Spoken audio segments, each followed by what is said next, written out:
ಸ್ನೇಹಿತರೆ, ಒಮ್ಮೆ ಕಣ್ಣು ಮುಚ್ಚಿ ಊಹಿಸಿ. 4 ಕಡೆಯೂ ಅಂತ್ಯ ಕಾಣದ ಲೋತದ ನೀಲಿ ಸಮುದ್ರ. ಎಲ್ಲ ಕಡೆ ನೋಡಿದ್ರೂ ನೀರು ಮಾತ್ರ.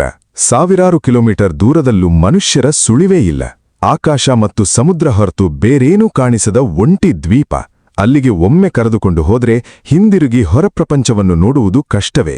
ಅಂತಹ ಸ್ಥಳದಲ್ಲಿ ಸೂರ್ಯನ ಬೆಳಕು ಕೂಡ ಒಳಗೆ ಬರಾದ ಕತ್ತಲೆ ಕೋಣೆಯಲ್ಲಿ ನಿಮ್ಮನ್ನು ಬಂಧಿಸುತ್ತಾರೆ. ಆ ಕೋಣೆಗೆ ಗಾಳಿ ಸರಿಯಾಗಿ ಬರುವುದೂ ಇಲ್ಲ. ಹೊರಪ್ರಪಂಚದೊಂದಿಗೆ ಯಾವ ಸಂಪರ್ಕವೂ ಇರುವುದಿಲ್ಲ. ಕೈಗಳಿಗೆ ಕಬ್ಬಿಣದ ಸಂಕೋಲೆಗಳು, ಕಾಲುಗಳಿಗೆ ಭಾರೀ ಸರಪಳಿಗಳು.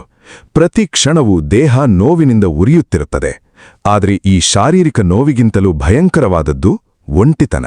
ಹೃದಯದಲ್ಲಿ ಒಂದೇ ಒಂದು ಬಯಕೆ, ಒಂದು ದಿನ ಸ್ವತಂತ್ರವಾಗಿ ಉಸಿರಾಡಬೇಕು. ಆದರೆ ಆ ಬಯಕೆಯನ್ನು ನಿಧಾನವಾಗಿ ಕೊಲ್ಲುತ್ತಾ ಮನುಷ್ಯನ ಆಶೆಗಳನ್ನು ಒಂದೊಂದಾಗಿ ಭಗ್ನಗೊಳಿಸುವ ಶಿಕ್ಷೆಗಳು ಅಲ್ಲಿಗೆ ಕಾದು ಕುಳಿತಿರುತ್ತವೆ. ಅಲ್ಲಿ ಕೈದಿಗಳನ್ನು ಕೇವಲ ಬಂಧಿಸುವುದಿಲ್ಲ, ಅವರ ಮನಸ್ಸನ್ನೇ ಪೂರ್ಣವಾಗಿ ಭಗ್ನಗೊಳಿಸುವ ಪ್ರಯತ್ನ ನಡೆಯುತ್ತಿತ್ತು. ದಿನಗಳು ಕಳೆದಂತೆ ಅಲ್ಲಿರುವವರು ತಾವಿನ್ನೂ ಬದುಕಿದ್ದೇವಾ ಇಲ್ಲವಾ ಎಂಬ ಸಂದೇಹದಲ್ಲಿ ಮುಳುಗುತ್ತಿದ್ದರು. ಕೂಗಿದರೂ ಹೊರಗೆ ಹೋಗುವ ದಾರಿಯಿಲ್ಲ, ಅಳುತ್ತಿದ್ದರೂ ಕೇಳುವವರಿಲ್ಲ. ಅಲ್ಲಿ ಪ್ರತಿ ಕೋಣೆಯೂ ನಿಶ್ಶಬ್ದ ನರಕದಂತಿತ್ತು. ಇದು ಸಾಮಾನ್ಯ ಜೈಲು ಅಲ್ಲ, ಇದು ಮನುಷ್ಯನನ್ನು ಮಾನಸಿಕವಾಗಿ ಶಾರೀರಿಕವಾಗಿ ಪೂರ್ಣವಾಗಿ ನಾಶ ಮಾಡುವ ಭಯಾನಕ ಸ್ಥಳ.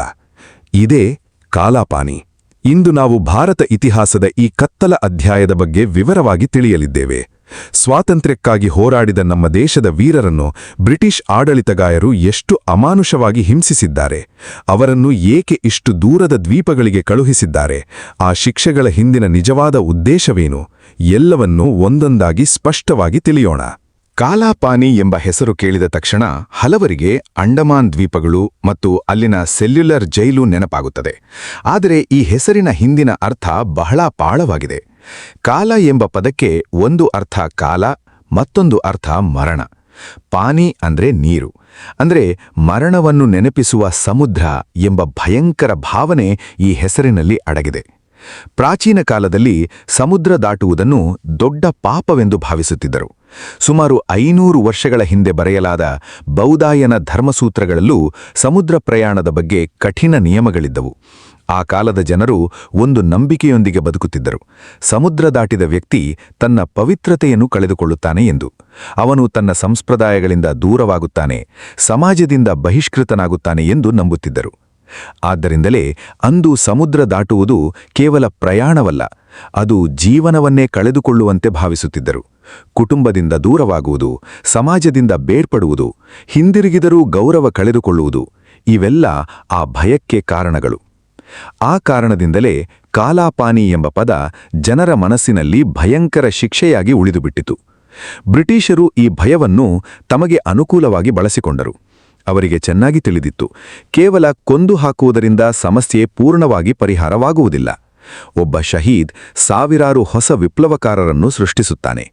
ಆದ್ದರಿಂದಲೇ ಅವರು ಈ ವೀರರನ್ನು ಅವರ ಸಮಾಜದಿಂದ, ಕುಟುಂಬದಿಂದ, ಅವರ ಗುರುತಿನಿಂದ ಪೂರ್ಣವಾಗಿ ಬೇರ್ಪಡಿಸಬೇಕು ಎಂದು ನಿರ್ಧರಿಸಿದರು. ಇದನ್ನೇ ಸಾಮಾಜಿಕ ಮರಣ ಎಂದು ಕರೆದರು. ಭಾರತದಿಂದ 1255 ಕಿಲೋಮೀಟರ್ ದೂರದಲ್ಲಿರುವ ಅಂಡಮಾನ್ ದ್ವೀಪಗಳಿಗೆ ಒಬ್ಬ ವಿಪ್ಲವಕಾರನನ್ನು ಕಳುಹಿಸಿದರೆ ಅವನಿಗೆ ತನ್ನ ಧರ್ಮ, ತನ್ನ ದೇಶ, ತನ್ನ ಗುರುತು ಎಲ್ಲವೂ ಶಾಶ್ವತವಾಗಿ ಕಳೆದು ಹೋದಂತೆ ಅನಿಸುತ್ತಿತ್ತು. ಮಹಾತ್ಮ ಗಾಂಧೀಜಿ ಕೂಡ ವಿದ್ಯಾಭ್ಯಾಸಕ್ಕಾಗಿ ಇಂಗ್ಲೆಂಡ್ಗೆ ಹೋಗುವಾಗ ತನ್ನ ಊರಿನವರು ಅವರನ್ನು ಬಹಿಷ್ಕರಿಸಿದ್ದನ್ನು ನಾವು ನೋಡಿದ್ದೇವೆ. ಈಗ ಆ ಜೈಲಿನ ಬಗ್ಗೆ ಸ್ಪಷ್ಟವಾಗಿ ನೋಡೋಣ. 1896ರಲ್ಲಿ ನಿರ್ಮಾಣ ಪ್ರಾರಂಭವಾಗಿ 10 ವರ್ಷಗಳು ಬೇಕಾಯಿತು. ಸುಮಾರು 5,17,000 ರೂಪಾಯಿ ಖರ್ಚಾಗಿತ್ತು. ಅತ್ಯಂತ ಆಶ್ಚರ್ಯಕರ ಸಂಗತಿ ಏನೆಂದರೆ, ಈ ಜೈಲನ್ನು ನಿರ್ಮಿಸಿದವರು ಬೇರೆ ಯಾರೂ ಅಲ್ಲ, ನಂತರ ಅದರಲ್ಲೇ ಬಂಧಿತರಾದ ಆ ಕೈದಿಗಳೇ. ಬರ್ಮಾದಿಂದ ಕೆಂಪು ಇಟ್ಟಿಗೆಗಳು, ಸಾವಿರಾರು ಘನ ಅಡಿ ಕಲ್ಲುಗಳನ್ನು ತಂದು ದಟ್ಟ ಅರಣ್ಯಗಳನ್ನು ಕಡಿದು 7 ವಿಂಗ್ಗಳ ಈ ದೊಡ್ಡ ಜೈಲನ್ನು ನಿರ್ಮಿಸಿದರು. ಪ್ರತಿ ಸೆಲ್ನ ಗಾತ್ರ ಕೇವಲ 13.5 ಅಡಿ ಉದ್ದ, 7 ಅಡಿ ಅಗಲ ಮಾತ್ರ. ಈ ಜೈಲಿನ ಡಿಸೈನ್ ಪ್ರಪಂಚದಲ್ಲೇ ಅತ್ಯಂತ ಭಯಂಕರ ಡಿಸೈನ್ಗಳಲ್ಲಿ ಒಂದು. ಮಧ್ಯದಲ್ಲಿ ಒಂದು ದೊಡ್ಡ ವಾಚ್ ಟವರ್, ಅದರ ಸುತ್ತ 7 ವಿಭಿನ್ನ ವಿಂಗ್ಗಳು. ಒಬ್ಬ ಗಾರ್ಡ್ ಮಾತ್ರ ಎಲ್ಲಾ ಸೆಲ್ಗಳನ್ನು ನೋಡಬಲ್ಲ, ಆದರೆ ಕೈದಿಗೆ ಗಾರ್ಡ್ ತನ್ನನ್ನು ನೋಡುತ್ತಿದ್ದಾನೋ ಇಲ್ಲವೋ ಎಂದು ಎಂದಿಗೂ ತಿಳಿಯುವುದಿಲ್ಲ. ಇದು ಕೈದಿಗಳಲ್ಲಿ ನಿರಂತರ ಭಯವನ್ನು ಸೃಷ್ಟಿಸುತ್ತಿತ್ತು. ಇಲ್ಲಿ ಕೈದಿಗಳನ್ನು ಗುಂಪುಗಳಲ್ಲಿ ಅಲ್ಲ, ಒಬ್ಬೊಬ್ಬರನ್ನು ಪ್ರತ್ಯೇಕ ಸೆಲ್ಗಳಲ್ಲಿ ಇಡುತ್ತಿದ್ದರು. ವರ್ಷಗಳ ಕಾಲ ಪಕ್ಕದ ಸೆಲ್ನಲ್ಲಿರುವ ವ್ಯಕ್ತಿಯ ಮುಖವನ್ನೂ ನೋಡಲು ಸಾಧ್ಯವಿರುತ್ತಿರಲಿಲ್ಲ, ಮಾತನಾಡಲೂ ಸಾಧ್ಯವಿರುತ್ತಿರಲಿಲ್ಲ. ಈ ಒಂಟಿತನ ಮನುಷ್ಯನ ಮನಸ್ಸನ್ನು ನಿಧಾನವಾಗಿ ಕಲಕಿ ಭಗ್ನಗೊಳಿಸುತ್ತಿತ್ತು.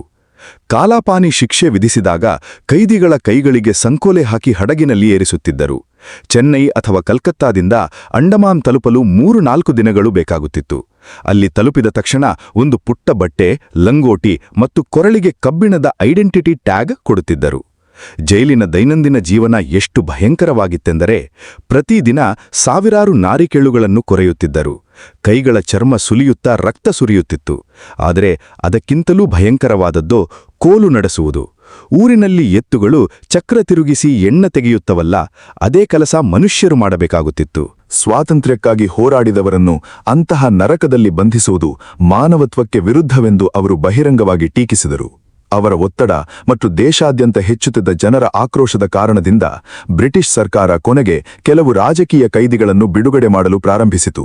ಎಷ್ಟೋ ವರ್ಷಗಳ ಕತ್ತಲೆ ಕೋಣೆಗಳಲ್ಲಿ ಯಾತನೆ ಅನುಭವಿಸಿದ ಆ ಕೈದಿಗಳು ಮತ್ತೆ ಬೆಳಕಿಗೆ ಬಂದರು. ಆದರೆ ಆಗಲೇ ಅನೇಕರು ಆರೋಗ್ಯ, ಜೀವನ ಮತ್ತು ಸಂತೋಷವನ್ನು ಕಳೆದುಕೊಂಡಿದ್ದರು. ಆದರೆ ಕಾಲಾಪಾನಿ ಕಥೆ ಅಲ್ಲಿಗೆ ಮುಗಿಯಲಿಲ್ಲ.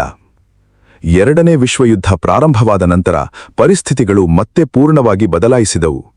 1942ರಲ್ಲಿ ಜಪಾನ್ ಸೈನ್ಯ ಅಂಡಮಾನ್ ದ್ವೀಪಗಳನ್ನು ಆಕ್ರಮಿಸಿತು. ಮೊದಲು ಬ್ರಿಟಿಷ್ ಆಡಳಿತದಿಂದ ವಿಮುಕ್ತಿ ಸಿಕ್ಕಿತೇನೋ ಎಂದು ಕೆಲವರು ಭಾವಿಸಿದರು. ಆದರೆ ಸ್ವಲ್ಪ ಸಮಯದಲ್ಲೇ ಜಪಾನ್ ಆಡಳಿತವು ಬಹಳ ಕ್ರೂರವಾಗಿ ಮಾರ್ಪಟ್ಟಿತು. ಅನುಮಾನ ಬಂದವರನ್ನು ಅರೆಸ್ಟ್ ಮಾಡುವುದು, ಹಿಂಸಿಸುವುದು, ಕೆಲವರನ್ನು ಕೊಲ್ಲುವುದು ನಡೆಯಿತು. ಅಂಡಮಾನ್ ಜನರು ಮತ್ತೊಮ್ಮೆ ಭಯದೊಂದಿಗೆ ಬದುಕಬೇಕಾಯಿತು. ಒಂದು ವಿದೇಶಿ ಆಡಳಿತ ಹೋದರೂ ಮತ್ತೊಂದು ವಿದೇಶಿ ಶಕ್ತಿ ಅದೇ ಭಯವನ್ನು ಅಲ್ಲಿ ಮತ್ತೆ ಸೃಷ್ಟಿಸಿತು. ಆ ಸಮಯದಲ್ಲೇ ಭಾರತ ಸ್ವಾತಂತ್ರ್ಯ ಹೋರಾಟದ ಇತಿಹಾಸದಲ್ಲಿ ಒಂದು ಭಾವೋದ್ವೇಗದ ಕ್ಷಣ ನಡೆಯಿತು. 1943ರಲ್ಲಿ ನೇತಾಜಿ ಸುಭಾಷ್ ಚಂದ್ರ ಬೋಸ್ ಅಂಡಮಾನ್ ದ್ವೀಪಗಳಿಗೆ ಬಂದರು. ಅವರು ಅಲ್ಲಿ ಭಾರತದ ತ್ರಿವರ್ಣ ಧ್ವಜವನ್ನು ಹಾರಿಸಿದರು. ವಿದೇಶಿ ಆಡಳಿತದಡಿ ಎಷ್ಟೋ ಯಾತನೆಗಳನ್ನು ಕಂಡ ಆ ನೆಲದ ಮೇಲೆ ಭಾರತೀಯ ಧ್ವಜ ಹಾರಾಡುವುದು ಆಗಿನ ಭಾರತೀಯರಿಗೆ ಆಶೆಯನ್ನು ನೀಡಿತು.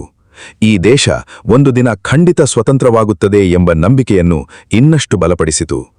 ಕಾಲಾಪಾನಿ ಭಯದ ನಡುವೆಯೂ ಸ್ವಾತಂತ್ರ್ಯ ಸ್ವಪ್ನ ಸತ್ತಿರಲಿಲ್ಲ ಎಂದು ಆ ಘಟನೆ ಪ್ರಪಂಚಕ್ಕೆ ತೋರಿಸಿತು. ಇಂದಿಗೂ ಅಂಡಮಾನ್ನ ಸೆಲ್ಯುಲರ್ ಜೈಲು ನಿಂತಿದೆ. ಅದರ ಒಂದು ಕಾಲದಲ್ಲಿ ಇದ್ದ 7 ವಿಂಗುಗಳಲ್ಲಿ ಈಗ ಕೇವಲ 3 ವಿಂಗುಗಳು ಮಾತ್ರ ಉಳಿದಿವೆ. ಉಳಿದವು ಕಾಲಕ್ರಮೇಣ ನಾಶವಾಗಿವೆ. ಆದರೂ ಆ ಉಳಿದ ಗೋಡೆಗಳು ಇಂದಿಗೂ ಅನೇಕ ಕಥೆಗಳನ್ನು ಹೇಳುತ್ತಲೇ ಇವೆ.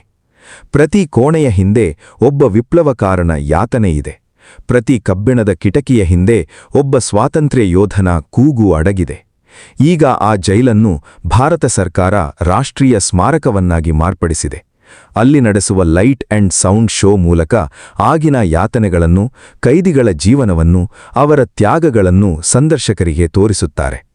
ಆ ಕಥೆಗಳನ್ನು ಕೇಳುತ್ತಿದ್ದಂತೆ ಅಲ್ಲಿ ನಿಜವಾಗಿಯೂ ಎಷ್ಟು ನರಕ ನಡೆದಿತ್ತು ಎಂದು ಮನಸ್ಸಿಗೆ ತಾಗುತ್ತದೆ.